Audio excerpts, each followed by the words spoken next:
বন্ধুরা, আজকে ভিডিও থাকছে অরুণাচল প্রদেশ বাইক ট্রিপের ফুল ডিটেলস। আমি রিসেন্ট অরুণাচল প্রদেশ বাইক নিয়ে ঘুরে এসেছি। আমরা 4 জন ছিলাম, বাইক নিয়ে গেছিলাম, সিঙ্গেল রাইড করেছিলাম। তোমরা যারা আমার চ্যানেল সাবস্ক্রাইব করে রেখেছো তারা জানো আমি বাইক রাইড করে এসেছি অরুণাচল প্রদেশে। তো তার উপরেই আজকে ব্লগটা থাকছে। আমি অরুণাচল গিয়ে যা যা এক্সপিরিয়েন্স করেছি সেটাই তোমাদের সাথে আজকে শেয়ার করব। আর ভিডিওতে কী কী থাকছে, যেরকম রুট ম্যাপ থাকবে, পারমিট ডিটেলস থাকবে, তোমরা কোথায় কোথায় থাকবে সেটা ডিটেলস থাকবে, তোমরা কী কী খাবে, প্লাস কী খরচা হচ্ছে আমাদের, যেরকম হোটেল খরচা কী কী হয়েছে আর পেট্রোল খরচা কী হয়েছে, তো সবই ডিটেলস থাকবে আজকের ব্লগে।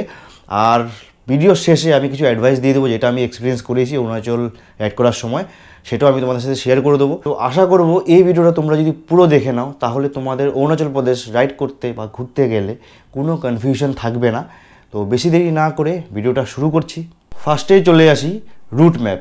আমরা যদি কলকাতা থেকে অরুণাচল প্ল্যান করি তাহলে কত দিনের জন্য প্ল্যান করব সেটা একটা। আর অরুণাচল একবারে মানে 10 দিন 15 দিনে টোটাল ঘোরা যায় না। তো আমি তাওয়াং সাইডটা আমি করেছিলাম, তাওয়াং সাইড যেটা আমরা তেনজিংয়া হয়ে, সবই ডিটেলস বলবো আস্তে আস্তে। তো আমরা করেছিলাম কলকাতা থেকে কলকাতা 10 দিনের প্ল্যান, যেটা আমরা 9 দিন প্ল্যান ছিল, একদিন বাফার ডে রাখা ছিল। তো ফার্স্ট ডে যেটা আমরা করেছিলাম কলকাতা থেকে, আমাদের টার্গেট ছিল আলিপুরদুয়ার অবধি। তো আমরা আলিপুরদুয়ার অবধি যেতে পারিনি, তোমরা হয়তো দেখেছো আমার ব্লগ। তো আলিপুরদুয়ারের 20 কিলোমিটার আগে হাসিমারা বলে একটা জায়গা আছে, আমরা সেখানে স্টে করেছিলাম।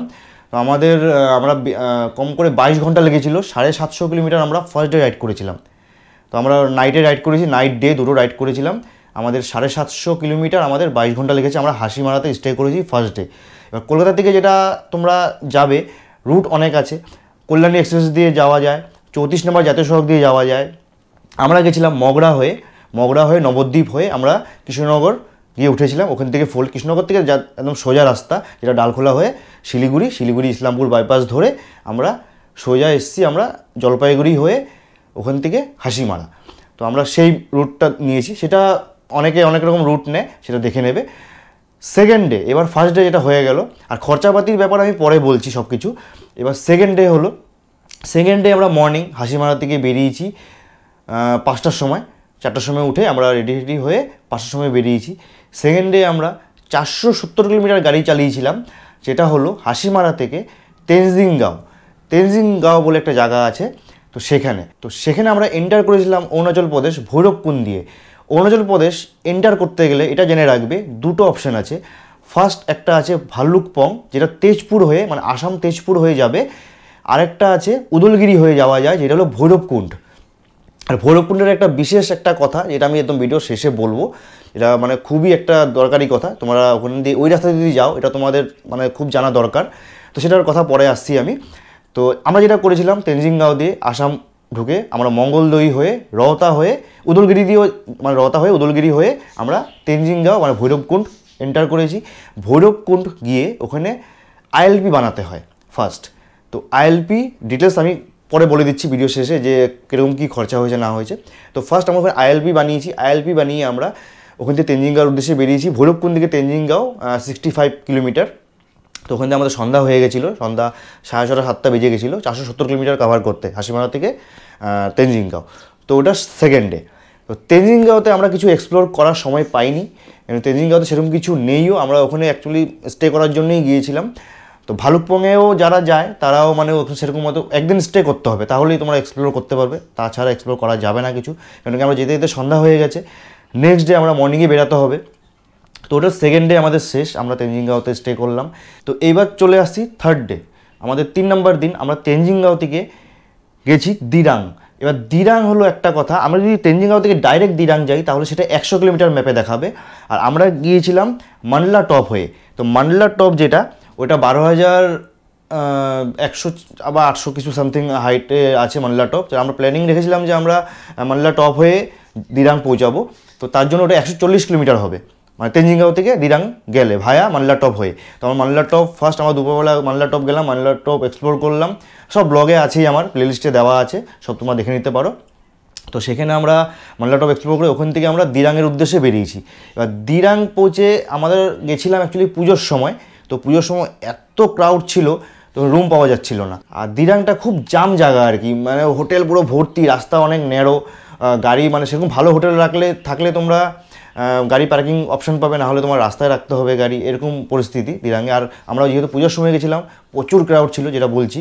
তো আমরা মাঝখানে প্ল্যান নিয়েছিলাম চুক ভ্যালি যাওয়ার জন্য। দিরাং থেকে 8 কিলোমিটার বাদেই চুক ভ্যালি আছে, প্লাস রামা ক্যাম্প বলে একটা জায়গা আছে। তো ওখানে আমরা প্ল্যান নিয়েছিলাম, সেখানে আমরা হোটেল পাইনি। তো শেষে আমরা দিরাঙে রাত্রি 7টা সাড়ে 7টা সন্ধ্যা হয়ে গেছে, রাত্রি সন্ধ্যা 7টা সাড়ে 7টা হয়ে গেছে, আমরা রুম পেয়েছি। দিরাঙেই ছিলাম। তো আমাদের দিরাঙে 3 নম্বর দিন কাটলো। তো দিরাং আমরা এক্সপ্লোর করতে করতেই গেছিলাম। এবার ডে 4 4 নম্বর দিন আমরা দিরাং থেকে তাওয়াং যাব। তো সেটা আমরা মর্নিং 9টা সাড়ে নাগাদ বেরিয়েছি দিরাং থেকে। দিরাং থেকে তাওয়াং যাওয়ার পথে তোমাদের পড়বে সেলা পাস। সেলা পাসটা ঘুরে নিতে পারো। সেলা পাস থেকে তাওয়াং যাওয়ার পথে আবার ওই রাস্তায় পড়বে যশবন্তগড় বলে একটা খুব সুন্দর একটা জায়গা আছে, যেখানে ওয়ার মেমোরিয়াল আছে, আর প্লাস ওখানে খাওয়ার জায়গা আছে, যেখানে তোমার দুপুরে খাওয়া দাওয়া করে নিতে পারবে। যেটা হলো ওখানে dosa, idli, coffee free, unlimited, ওটা খেতে পারো। আর একটা মল টাইপের আছে আর্মিদের, যেটা হলো ওখানে জ্যাকেট, ক্যাপ, গ্লাভস এইসব জিনিস পাওয়া যায়। সেটা তোমরা যদি কিছু কেনাকাটি করতে চাও সেখান থেকে কেনাকাটি করে নিতে পারো। তো যশবন্তগড় দিয়ে বেরিয়ে আমরা বিকালবেলা গিয়ে পৌঁছালাম তাওয়াং। তাওয়াংয়ে একই সমস্যা, হোটেল নেই। তো আমরা অ্যারেঞ্জ করে নিয়েছি হোটেল। তো তাওয়াংয়ে সেদিন আমরা ছিলাম। সেদিন ডে 4 শেষ তাওয়াংয়ে। ডে 5 কী করেছি, ডে 5 মর্নিংয়ে আমরা উঠলাম। সেদিন ছিল পারমিট করার দিন, যেটা আমরা বুমলা যাওয়ার পারমিটটা করব। তো মর্নিংয়ে উঠেছি আমরা সেই একই 8টা 9টা নাগাদ আমরা বেরিয়েছি তাওয়াং থেকে। তাওয়াং থেকে বেরিয়ে লাগেজপত্র সব হোটেলেই, কেন কি আমরা সেদিন তাওয়াংয়ে থাকবো। আমরা শুধু বাইক নিয়ে ডিসি অফিস গেছি পারমিট করার জন্য বুমলা পাসের। তো ডিসি অফিস গিয়ে দেখি সেদিন ছিল দশমী, তো সেদিন পারমিট বন্ধ। তো আমরা ওখানে লোকাল লোককে জিজ্ঞাসা করে আবার পারমিট যে মেন অফিস ওখানে গেছিলাম। তো ওখানে ওনারা বললো যে আমরা দুপুর 1টার সময় আসবো, ডিসি অফিসে এসে আমরা পারমিট করে দেবো। তো ওখান থেকে আমরা গেলাম ওয়ার মেমোরিয়াল। ওয়ার মেমোরিয়ালে গিয়ে একটা শো হয়, যেটা সন্ধ্যা 6টা থেকে শুরু হয়ে যায়, আধা ঘন্টা 30 মিনিটের শো হয়। সেটা 6টা থেকে 6:30, আবার 6:30 থেকে 7টা এরকম করে হয়। তো ওটা শোটা টিকিট কাটতে হয়। টিকিটটা 50 টাকা করে নিয়েছিল হয়তো। তো সেটা আমরা 8টার শো টিকিট কেটেছিলাম। তো টিকিট কেটে আমরা ব্যাক করে আবার গেলাম আমরা ডিসি অফিস। ডিসি অফিসে গিয়ে আমরা পারমিট করে ডকুমেন্টস দিলাম, ওখানে পারমিট হলো। পারমিটের অ্যামাউন্ট সব লাস্টে বলছি আমি। তো সেখান দিয়ে আমরা গেলাম ওয়ার্ল্ডের 2nd লার্জেস্ট মনেস্ট্রি আর ইন্ডিয়ার 1st লার্জেস্ট মনেস্ট্রি, যেটা তাওয়াং মনেস্ট্রি, সেখানে ওটা এক্সপ্লোর করতে। আর ওটা এক্সপ্লোর করা 2-3 ঘন্টায় কিছু করতে পারবে না, এক্সপ্লোর করতে পারবে না, কেন কি অনেক বড়। তো আমরা 1-1.5 ঘন্টা ওখানে ছিলাম, যতটা পেরেছি ভিডিওতে দেখানো আছে, যতটা পেরেছি অতটা এক্সপ্লোর করেছি। তো সেখান থেকে আমরা ব্যাক করে আবার ওয়ার মেমোরিয়ালে এসে বি গ্রেড অফিস একটা, যেটা ডকুমেন্ট জমা দিতে হয়, যে পারমিটটা, ওটা নেক্সট ডে মর্নিংয়ে দেয় মিলিটারিরা। আর্মিরা নেক্সট ডে মর্নিংয়ে ওটা হ্যান্ডওভার করবে। তো সেখানে আমরা জমা দিলাম। জমা দেওয়ার পর আমরা বিকেলবেলা ইভিনিং ফ্রেশ হয়ে আবার বেরোলাম তাওয়াংয়ে সেই লাইভ শোটা দেখতে। সেই লাইভ শোটা 8টার শো আমরা দেখে, 30 মিনিটের শো হয়, দেখে ওখানে ওই লাইভ শোতে বলে দিচ্ছি, লাইভ শোতে 1962 ওয়ারের কিছু জিনিস দেখায়, আর অরুণাচলের বিউটির ব্যাপারে, মানে পাহাড়ের ব্যাপারে সব কিছু একটু নলেজ ভিডিও আছে, যেটা হিস্ট্রি ভিডিও কিছু দেখায়। তো সেটা দেখে খুব ভালো লাগবে, সেটা তোমরা যদি পারো দেখো সেদিনকে। ডে 5 আমরা ওখান থেকে বেরিয়েছি বুমলা, যেটা মেন উদ্দেশ্য আমাদের তাওয়াং আর বুমলা এইসব যাওয়ার। বুমলার সাথে মাধুরী লেকও আছে। তো ডে 5 মর্নিং আমরা 5টার সময় বেরিয়েছি। এবার হলো বি গেট অফিস, যে আমরা ডে 4 যেদিন আমরা আগের দিন আমরা পেপারটা জমা দিয়েছিলাম ওখানে, ওই পেপারটা ওনারা রেখে দেয়। তো ওটা ওখানে কালেক্ট করতে হয় গিয়ে। এবার ডে 5 আমরা সকাল 5টার সময় বেরিয়েছি, গিয়ে আগে B gate office army war memorial গেটের এখান থেকে পেপারটা কালেক্ট করলাম। পেপারটা কালেক্ট করে আমরা সবাই বেরিয়ে পড়লাম বুমলার উদ্দেশ্যে। বুমলা তাওয়াং থেকে 35 কিলোমিটার মতন আছে। তো সেখান থেকে আমরা যখন বেরিয়েছি, তো রাস্তায় একটা লেকও পাবে, লেকটার নাম আমার ঠিক মনে নেই। তো আমরা সোজা আগে গেছি বুমলা। মাধুরী লেক, অনেকে মাধুরী লেকেও যায়। তো মাধুরী লেক গেলে কী হয়, বুমলা অনেক ভিড় হয়ে যায়, তো বুমলা ঠিকভাবে এক্সপ্লোর করা যায় না। তো আমরা এই জন্য সকাল আগে আমরা চলে গেছিলাম আমরা বুমলা পাস। তো বুমলা পাসে গিয়ে ওখানে আমরা সব দেখলাম, খুব সুন্দর জায়গা, চায়না বর্ডার পাশে। ওখানকার আর্মিরা অনেক কিছু বুঝালো আমাদেরকে নিয়ে, চায়না বর্ডারের পাশে নিয়ে গিয়ে অনেক কিছু বুঝালো। ওটা আমি ভিডিও করতে পারিনি, কিন্তু ভিডিও অ্যালাউ ছিল না ওখানে। তো ওখানে আমরা ছিলাম 2-2.5 ঘন্টা ছিলাম ওখানে। সো বুমলা থেকে আমরা আবার ব্যাক করলাম মাধুরী লেক, যেটা কৈলাসীমা শুটিং হয়েছিল, মাধুরী লেক নামে খুব পরিচিত জায়গা। তো সেখানে আমরা দেখতে গেলাম, খুবই সুন্দর জায়গা। সেখানে গিয়ে আমরা ওখানে আবার খাওয়া দাওয়ার জায়গা আছে আর্মি মিলিটারি ক্যাম্পেরই, ওখানে খাওয়া দাওয়ার রেস্টুরেন্ট টাইপ আছে, ওখানে খাওয়া দাওয়া করে ওখান থেকে সোজা ব্যাক করে আসলাম তাওয়াংয়ে এসে ওখান থেকে আমাদের লাগেজ যেহেতু রাখা ছিল ওখানে, হোটেলে এসে সব লাগেজ প্যাকিং করে ওখান থেকে সোজা বেরোলাম, গিয়ে পৌঁছালাম ওখানে জাংয়ে একটা জায়গা আছে ঘোরার, জাং ওয়াটারফলস, নুরানাং ওয়াটারফলস অ্যাকচুয়ালি ওটা, আর সবাই জাং ওয়াটারফলস বলে। ওটাও এক্সপ্লোর করা একটা খুব সুন্দর জায়গা, সেটা তোমরা গেলে অবশ্যই যাবে সেই জায়গাটাতে। তো সেখানে আমরা সেদিন আমাদের অনেক দেরি হয়ে গেছিলো, সেদিন ওটা মানে ওই ফলস দেখার সময় হতোও না আমাদের, সে সন্ধ্যা 7-8টা বেজে গেছিলো আমাদের। তো আমরা জাং গিয়ে আমরা ওখানে একটা হোটেল ছিলাম জাং। তো সেখানে একটু প্রবলেম হয়ে গেছিলো আমাদের, সে তেল পাচ্ছিলাম না বলে আমাদের ওখানে পেট্রোল পাম্পে পেট্রোল ছিল না, তাওয়াংও ছিল না আর জাংয়েও ছিল না, ওখানে একটু প্রবলেম হয়েছিল আমাদের তেল পাইনি বলে। তো এবার হলো ডে 7, ডে 6 আমরা জাং ছিলাম। ডে 7 মর্নিং আমরা ওখান থেকে মানে হোটেলে লাগেজপত্র রেখে আমরা জাং থেকে ওই নুরানাং ওয়াটারফলস, যেটা জাং ওয়াটারফলস বলা হয়, ওটা আমরা এক্সপ্লোর করতে গেলাম। তো সকালবেলা বেরোলাম, ওখান থেকে আমাদের যে হোটেল ছিল সেখান থেকে 4 কিলোমিটার দূরেই ছিল, তো সেখানে আমরা গেলাম ওয়াটারফলস এক্সপ্লোর করে। ওখান থেকে রুমে এসে লাগেজপত্র প্যাকিং করে আমরা ব্যাক করছি এবার বাড়ির দিকে। তো আমরা আসলাম রামা ক্যাম্প, দিরাং থেকে 8 কিলোমিটার আগে রামা ক্যাম্প, খুবই সুন্দর জায়গা। যাওয়ার সময় আমরা দিরাং ছিলাম, এই জন্য আমরা দিরাঙে প্ল্যান রাখিনি। আরেকটা জায়গা আছে চুক ভ্যালি বলে, ওটাও খুব সুন্দর জায়গা। তো চুক ভ্যালিটা একটু ফ্লাওয়ার গার্ডেন টাইপ জায়গা, একটু অফবিট প্লেস, তো সেখানে আমরা রুম পাইনি, তো আমরা রামা ক্যাম্প ছিলাম। আর যখন জাং থেকে বেরিয়েছি পথে সেই আমাদের সিলাবাস পাবে, সিলাবাস ক্রস করেই আসতে হবে, সিলাবাসের উপর দিয়ে আসতে হবে। তো সেখানে আমরা আসলাম রামা ক্যাম্প ছিলাম। তো রামা ক্যাম্পে এক্সপ্লোর করার কিচ্ছু নেই, ওটা একটু অফবিট প্লেস টাইপের। তো দিরাং থেকে 8 কিলোমিটার আগে যেটা বললাম। তো আমরা রামা ক্যাম্পে ছিলাম। রামা ক্যাম্প থেকে ডে 8 আমরা ওখান থেকে বেরোলাম, হয়ে গেল অরুণাচল কমপ্লিট। ওখান থেকে আমরা বেরিয়ে আবার আমরা সেম একই রুট নিয়েছি, যেটা ভৈরবকুণ্ড দিয়ে। আমরা ভালুকপং দিয়ে প্ল্যান ছিল যে আমাদের ভালুকপং দিয়ে যাওয়ার সময় ভৈরবকুণ্ড নেবো, আসার সময় ভালুকপং দিয়ে আসবো। কিন্তু আমাদের পথে একটু প্রবলেম হয়েছে, আসতে ল্যান্ডস্লাইড হয়ে গেছিলো, প্লাস একটা পাহাড়ে একটা গাড়ি ফেসে গেছিলো, ওখানে আমরা ফেসে গেছিলাম, আমাদের 4 থেকে 5 ঘন্টা নষ্ট হয়ে গেছে।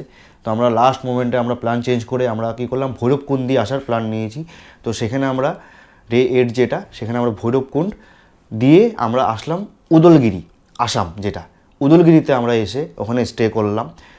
উদলগিরিতে ডে 9, সেটা হলো উদলগিরি থেকে আমাদের কলকাতা 1100 কিলোমিটার।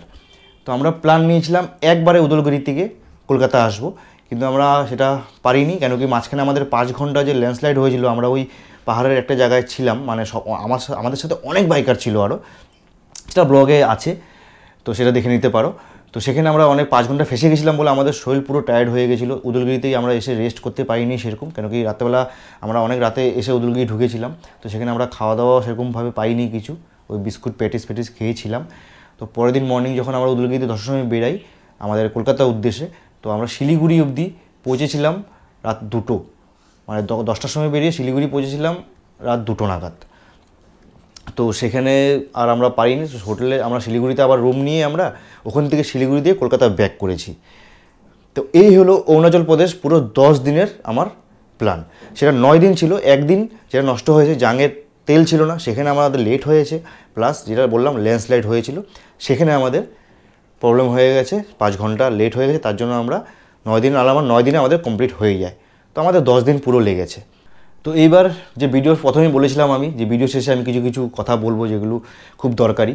তো ফার্স্টে যেরকম আমি কিলোমিটার সব বলছিলাম যে এত এত কিলোমিটার, তো সেখানে যাওয়ার পর অরুণাচল এন্টার করার পর ওগুলো কিলোমিটার তুমি দেখতেই পাবে, 100, 150, 200, ওগুলো এই জন্য অত ডিটেলসে ভাঙিয়ে বলি নেই কত কিলোমিটার, কেন কি তুমি ওখান থেকে যখন দিরাং যাবে, দিরাং থেকে তাওয়াং যাবে, একটাই রুট ওখানে, ওটা এরকম নেই যে তুমি অন্য রুট দিয়ে বেরিয়ে গেলে বা কি তোমার সিলাপাস হয়ে বেরাতে হবে।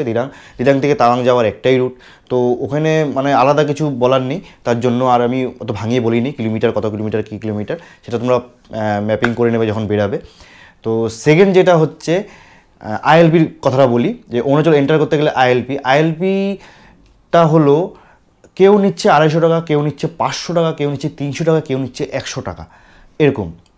তো সেটা ডিপেন্ড করছে মানে টাইমের উপর, যে যিনি আইএলপিটা করছে এবার কে সেই সময় বসে রয়েছে। সেটা অনলাইন করে নিলে রেট বেশি যাচ্ছে, ওখানে গিয়ে করলে কি হচ্ছে, কেউ আমাদের থেকে যেরকম 250 টাকা করে নিয়েছে, আবার অনেক লোক আছে যারা 150 করে গেছে। এখানে আমাদের কলকাতা অরুণাচল ভবন যেটা আছে, সেখানে আমরা জিজ্ঞেস করলে ওখানে আমাকে 500 টাকা বলেছিল, তো আমরা ওখানে গিয়ে 250 টাকা করে করেছিলাম। টাইমিংটা বলে দিচ্ছি, টাইমিং কিছু নেই। আমি ভৈরবকুণ্ডের কথা বলছি, আমি ভালুকপুংটা জানি না, আমি ভৈরবকুণ্ডের কথা বলছি। আমি ভৈরবকুণ্ড দিয়ে গেছিলাম, টাইমিংটা যেটা হচ্ছে, টাইমিং বলে কিছু নেই। তুমি যাবে, তোমার আইএলপি তুমি পেয়ে যাবে। সকাল 5টার সময় বসে কোনো দিন সকাল 8টার সময় বসে, কোনো দিন বিকেল 5টা অবধি, কোনো দিন রাত্রি 8টা অবধি। ওরা ক্রাউড নিয়ে ওরা ডিসিশান নেয়। তো আইএলপি হয়ে যাবে, আইএলপি নিয়ে টেনশন নেই, তুমি ভৈরবকুন্দে যেতে পারো, আইএলপি নিয়ে টেনশন নেই। আরেকটা কথা, যেটা ভৈরবকুন্দে এন্টার করতে গেলে, ভৈরবকুণ্ডে একটা জায়গা যেটা ল্যান্ডস্লাইড হয়েছিল আমাদের আসার সময়, যাওয়ার সময়ও হয়েছিল, কিন্তু সেটা আমরা বুঝতে পারিনি, কিন্তু রাস্তা ক্লিয়ার ছিল। আসার সময় সেটা হয়েছিল। তোমরা যখন ভিডিওটা দেখছো হয়তো ততদিনে হয়তো রাস্তাটা ঠিক হয়ে যাবে। তো যাওয়ার আগে, তাও ভৈরবকুন্দে যাওয়ার আগে একবার কনফার্ম হয়ে নিও, কারণ আমরা ফেসেছিলাম আসার সময় 5 ঘন্টা।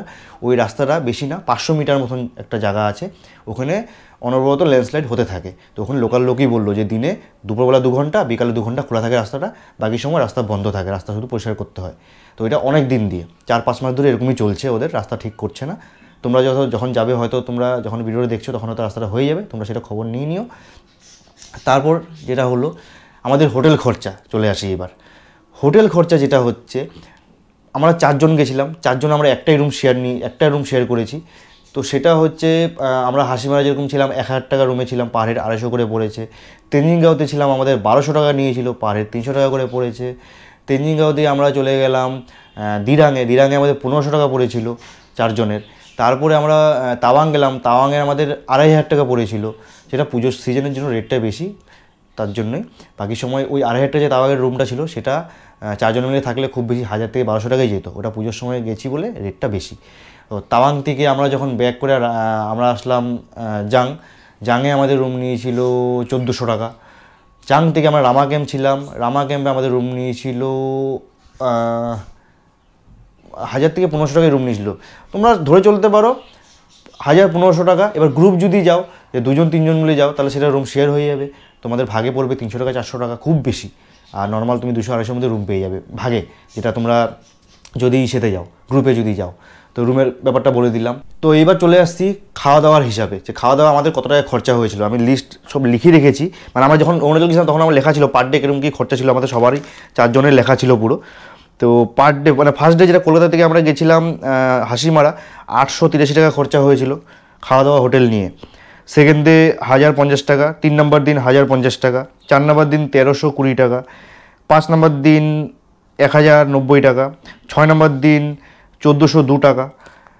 তো অ্যারাউন্ড ধরে চলবো পার ডে গড়ে 1000 টাকা করে খরচা হবে হোটেল নিয়ে, বলছি আমি এটা, ঠিক আছে, পেট্রোল বাদে, পেট্রোল এখনও বলিনি। তো এটা হোটেল নিয়ে, খাওয়া দাওয়া নিয়ে পার ডে 1000 টাকা। তো 10 দিনে তোমরা ধরে চলতে পারো 10,000 টাকা হোটেল আর খাওয়া দাওয়া নিয়ে। এটা হলো পিক সিজনের কথা বলছি আমি পুজোর সময় গেছিলাম তার জন্য, ঠিক আছে। তো সেখানে হোটেল ভাড়া আমার একটু বেশি গেছে, আর খাওয়া দাওয়া কিন্তু ওখানে পুজোর সময় একটু রেট বেশি ছিল। তো এবার চলে আসছি বুমলা পারমিট ডিটেলস নিয়ে। বুমলা পারমিট ডিটেলসটা হলো যেটা আমরা নিজেরা করেছিলাম। তো আমরা তাওয়াং থেকে যেটা বললাম যে আমরা ডিসি অফিসে গিয়েছিলাম, ডিসি অফিস যাওয়াতে সেখানে আমরা নিজেরা সব ডকুমেন্টস জেরক্স করে সব দিয়েছি। এখানে নর্মাল সেরকম কিছুই কাজ নেই, শুধু জেরক্স করে দেওয়া, একটা ফর্ম দেবে নর্মাল ফিল আপ করা, 2 মিনিটের কাজ সেটা। ওখানে যাবে, পার বাইক হিসাব 100 টাকা করে নিয়েছিল, যেটা আমরা ডাইরেক্ট করেছিলাম বলে। ওটা দালাল দিয়ে করলে 500-600 নিয়ে নেয়। তো পার বাইক হিসাব 100 টাকা, মানুষের কোনো টাকা লাগবে না। আমরা বাইকে যদি 2 জনও যাই সেখানে 100 টাকাই। তো আমরা বাইকে সিঙ্গেল ছিলাম, তো আমাদের সাথে পাপাই বলে একটা ছেলে ছিল শিলিগুড়ি, ওরা 2 জন ছিল, তো ওদেরও 100 টাকাই নিয়েছিল। তো বাইক হিসাবে টাকা যাবে 100 টাকা করে। আর যদি দালাল দিয়ে করতে চাও তো সেখানে হয়তো 400-500 ওটা নেবে, ওটা পারমিটের, বুমলা পাসের যেটা, ঠিক আছে। আর পারমিট যেটা বললাম, যে যত তাড়াতাড়ি পরের দিন মর্নিং বুমলা যাওয়ার সময় ব্রিগেড থেকে, মানে ওয়ার মেমোরিয়াল গেটের থেকে পেপারটা কালেক্ট করে তোমরা বুমলা করে আসবে সকাল সকাল, লেট করবে না। সকাল সকাল গিয়ে চলে আসলে তোমরা ভিড়টা পাবে না। আর অনেক সময় কি হয়, ওখানে রাস্তা সেরকম একটা ভালো না, আর মানে আর্মি তো অবশ্যই আছে, রাস্তাটা সেরকম একটা ভালো না। তো বেশি দেরি হয়ে গেলে প্রবলেম হয়ে যাবে, মানে ফিরতে গেলে। তো কেন কি ওখানে আরও অনেক কিছু আছে, শুধু বুমলা করবে, মাধুরী লেক করবে, রাস্তায় আরও লেক পড়ে, অনেক কিছু দেখার আছে, এক্সপ্লোর করার আছে। তো সেদিনকে যদি তোমরা তাওয়াংয়ে যদি লেট করে দাও, তো তাওয়াংয়ে তোমার দেশে থাকতে হবে, তো তাওয়াংয়ে তোমার আরেকদিন নষ্ট হয়ে যাবে। তো সেখান থেকে মর্নিংয়ে যদি তোমরা ওটা এক্সপ্লোর করে, মাধুরী লেক, বুমলা পাস এক্সপ্লোর করে যদি তাওয়াং থেকে লাগেজপত্র নিয়ে তোমরা যদি বেরিয়ে পড়ো জাংয়ের উদ্দেশ্যে, বা অন্য কোথাও বমডিলা যেতে পারো, যে কোনো অন্য জায়গায় চলে যেতে পারো। বমডিলাও খুব সুন্দর জায়গা একটা, ওখানেও এক্সপ্লোর করার অনেক কিছু আছে, তো সেখানে চলে যেতে পারো। তো তাওয়াংয়ে তোমাদের একটা দিন ওয়েস্টেজ হচ্ছে না, তার জন্যই বলা যে মর্নিংয়ে, নেক্সট যেদিন বুমলা করবে সেদিন মর্নিংয়ে যাওয়ার সেটা। তো এইবার মেন পার্ট চলে আসি পেট্রোল। পেট্রোলটা যেটা আমি বাড়ি থেকে বাড়ি মানে কলকাতা থেকে কলকাতা অরুণাচল রাইড করেছি 3100 কিলোমিটার পুরো আমার হয়েছে। তো আমাদের সবার চারজনেরই 3100, কারো 3050, 3000 ধরে চলো। এবার পেট্রোলটা হচ্ছে আমাদের কলকাতার রেট হচ্ছে 106 টাকা থেকে 7 টাকা। আসামে রেট পেয়েছি আমি 97 থেকে 98, অরুণাচলের রেট পেয়েছি 94 থেকে 95, এরকম রেট ছিল পেট্রোলের আমরা যে সময় গেছিলাম।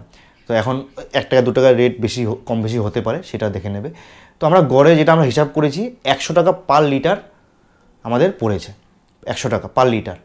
তো আমার গাড়িতে আমরা মাইলেজ পেয়েছি আমার ডমিনারে 35 করে, আমি ডমিনার 250 সিসি চালাই, তো সেখানে আমি 35 মাইলেজ পেয়েছি। আমার সাথে কুন্তল যে ছিল বুলেট নিয়ে ও সেম 35, আমার সাথে অভিষেক দা ছিল সেম ডমিনার, দাদাও 35। এবার আর একটা ছিল গাড়ি যেটা ছিল FZ250 বারিন্দার, সেটা ছিল মাইলেজ পেয়েছে একটু বেশি, ওটা পেয়েছে 37 থেকে 38 মাইলেজ পেয়েছে। তো সেটা তোমরা হিসাব করে নেবে যে তোমাদের গাড়ির মাইলেজ কী, কেন কি আমার গাড়ির যেটা পেট্রোল খরচা হয়েছে সেটা তোমাদের নাও হতে পারে। তোমাদের যদি 150 সিসি গাড়ি হয় তাহলে আরও কম পেট্রোল লাগবে, যদি একটু বেশি হয় তাহলে একটু বেশি লাগবে। তো সেটা আমি হিসাবটা ওই জন্যই মানে আমারটা আমি বলে দিচ্ছি, তোমরা হিসাব করে নেবে। আমার কিলোমিটারটা হিসাব করে নেবে আগে, যে তোমরা 10 দিনের প্ল্যান করছো কি 12 দিনের প্ল্যান করছো, কত কিলোমিটার তোমরা আপ ডাউন করবে কলকাতা থেকে কলকাতা বা তোমাদের হোম টু হোম কত কিলোমিটার আপ ডাউন করবে সেটা একবার দেখে নেবে। তারপরে কিলোমিটার ভাগ করে নেবে, যেটা আমি বললাম যে পেট্রোল কলকাতা ওয়েস্ট বেঙ্গলে তোমার বেশি থাকবে, আসামে একটু কম, অরুণাচলে আরেকটু কম।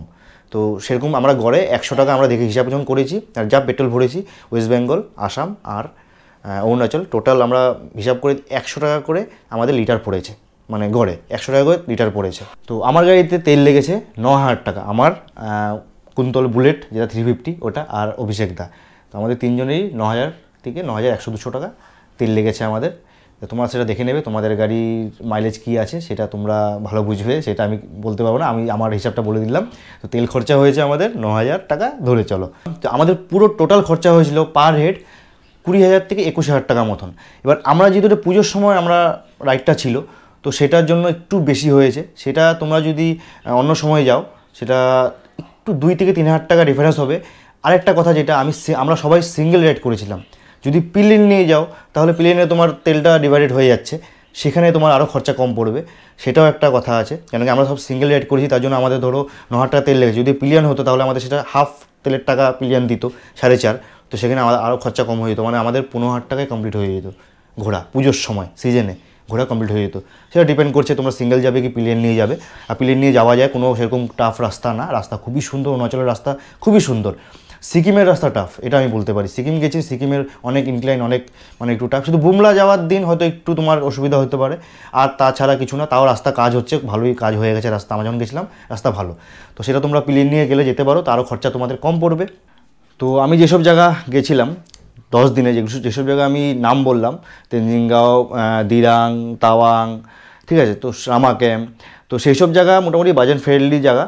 তো সেখানে গেলে তোমরা যেরকম বললাম হোটেল সিজন অনুযায়ী ডিপেন্ড করছে। আমি যখন পুজোর সময় গেছিলাম খরচা বেশি হয়েছে। আর শান্তি ভ্যালি বলে একটা জায়গা আছে, সেখানে একটু কস্টলি, ওটা আমরা আসার দিন মানে রামা ক্যাম্প থেকে যেদিন আমরা ব্যাক করছি সেই দিনকে ওদের শান্তি ভ্যালি ঘুরে এসেছি। শান্তি ভ্যালিতে আমরা ছিলাম না, ওটা ব্লগে আছে, ঠিক আছে, ওটা ব্লগে দেওয়া আছে। তো প্রত্যেকটা ব্লগ আমি নিচে ডেসক্রিপশন বক্সে দিয়ে দেবো, ডে 1 থেকে ডে 10 অবধি প্রত্যেকটা ব্লগ আমি নিচে দিয়ে দেবো, তোমরা আলাদা পার্ট বাই পার্ট দেখে নিতে পারবে। তো শান্তি ভ্যালিতে যদি তুমি থাকতে যাও, যদি মানে দিরাং যাওয়ার পথে আমরা যেরকম দিরাং ছিলাম, তোমরা সেই জায়গায় শান্তি ভ্যালিও থাকতে পারো, বা আসার পথে রামা ক্যাম্প ছিলাম সেখানে শান্তি ভ্যালি থাকতে পারো। শান্তি ভ্যালিতে অনেক কস্টলি, আর রুম একটু পাওয়া যায় না। পুজোর সময় যেরকম বললাম আমি রুম এমনি পাচ্ছিলাম না, তো শান্তি ভ্যালি পাওয়ার কোনো কথাই নেই, আমরা কলও করিনি। গিয়ে আমরা যখন আসার দিন গেছিলাম শান্তি ভ্যালি, তো সেখানে সেই একই কেস, রুম ছিল না। তো ওখানে মানে খুব রুম কম আছে, কিন্তু যা আছে মানে খুব সুন্দর জায়গায়, মানে চারোদিকে পাহাড় থাকবে, নদী আছে, খুব সুন্দর জায়গা শান্তি ভ্যালি যেটা। তো ওখানে একটু কস্টলি, তো সেখানে তোমরা যদি অ্যাভয়েড করে চলতে পারো সেটা তো একটু আরও খরচা বাঁচাতে পারবে।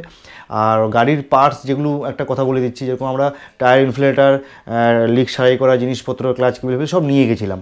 তো এরকম নেই যে ওখানে পাবে না, পাবে, কিছুটা দূর দূর পেয়ে যাবে। যেগুলো আমাদের গাড়ি চলে বেশিরভাগ তো এনফিল্ড যাচ্ছে, আমাদের ডমিনার গেছিলো, আরও অনেক বাইকই, সব বাইকের মোটামুটি পার্টস অ্যাভেলেবল পেয়ে যাবে। তাও নিজের থেকে নিয়ে যাওয়া ভালো, এমন কিছু যদি কিছু খারাপ হয়ে গেলো যেটা পাওয়া গেল না বা অনেক দূর, তো সেখানে প্রবলেম হয়ে যাবে। তো আমরা সব কিছু নিয়ে গেছিলাম ওগুলো জিনিস। তারপর নেটওয়ার্ক, যেটা আমার ছিল জিও, আমাদের সবার জিওই ছিল, একজনের ছিল এয়ারটেল। তো নেটওয়ার্ক সেরকম কিছু ইস্যু হয় নাই। যেরকম মানলা টপ যখন গেছি ওখানে জিও নেই, এয়ারটেলও নেই, কিছুই নেই। বুমলা পাশে তুমি পাবে না। মাধুরী লেকে আবার নেটওয়ার্ক পেয়েছি, তাওয়াংয়ে জিও ফুল নেটওয়ার্ক ছিল, দিরাঙে ছিল, ঠিক আছে। আবার মাঝপথে কিছু কিছু জায়গায় আছে যেখানে নেটওয়ার্ক জিও থাকে না। বিএসএনএল সবসময় পাবে ওখানে। বিএসএনএল মোটামুটি তুমি সব জায়গায় পাবে, কিছু কিছু জায়গায় বাদ দিয়ে, যেরকম একদম বুমলা বা স্টপে হয়তো পাবে না। কিন্তু বিএসএনএল আমরা কেউ ইউজ করি নেই, আমাদের জিও আর এয়ারটেলই ছিল। মানে সেরকম নেটওয়ার্ক নিয়ে সেরকম একটা ইস্যু হবে না, চলে যাবে। আর যেখানে তুমি যাবে যখন নেটওয়ার্ক নেই, সেখানে খুব বেশি আধা ঘন্টা 30 মিনিটই মানে থাকবে, তারপর তো ব্যাক করবেই। তো সেখানে অসুবিধা মানে যেখানে হোটেল যেখানে সেখানে সব নেটওয়ার্ক ছিল, আমাদের সেরকম নেটওয়ার্ক নিয়ে প্রবলেম হয়নি। তো আশা করবো সব রকম ডিটেলস আমি এই ভিডিওতে দিতে পেরেছি। যদি কিছু বাদ বাকি থেকে যায়, হয়তো আমার কিছু মনে নেই বা তোমাদের কিছু জিজ্ঞাসা থাকে, তাহলে তোমরা কমেন্ট বক্সে অবশ্যই কমেন্ট করো। আমি 100% চেষ্টা করব যে তোমাদের প্রশ্নের উত্তর দেওয়া। তো আজকে ভিডিওটা এখানে শেষ করছি। যদি ভিডিওটা ভালো লেগে থাকে তাহলে অতি অবশ্যই একটা লাইক করে দেবে, আর যদি চ্যানেল সাবস্ক্রাইব না করে থাকো তো অতি অবশ্যই সাবস্ক্রাইব করে নিও। আর নিচে ডেসক্রিপশন বক্সে চেক করে নিও, আমি হোটেল ডিটেলস প্রত্যেকটা জায়গার যেখানে আমরা ছিলাম, হোটেল ডিটেলস, ফোন নাম্বার মানে কন্ট্যাক্ট ডিটেলস, আর আমার প্রত্যেকটা ব্লগ 1 থেকে মানে ডে 1 থেকে ডে 10 অবধি, যেটা পুরো ব্লগ আমার নিচে লিঙ্ক দেওয়া আছে, তোমরা গিয়ে ওখানে দেখে নিতে পারো, বা প্লে লিস্ট করা আছে সেখানে দেখে নিতে পারো। তো এই ভিডিওটা এখানেই শেষ করছি। খুবই তাড়াতাড়ি দেখা হচ্ছে আবার একটা রাইডে। আর তো এক্স সিরিজ ব্লগ আছেই, যারা আমার চ্যানেল তোমরা সাবস্ক্রাইব করে তারা তোমরা জানো যে আমি রাইডিং গিয়ার্সের উপরও শপেরও অনেক ব্লগ করি। তো সেই ব্লগও আসবে খুবই তাড়াতাড়ি। তো এখনের জন্য চলো টাটা।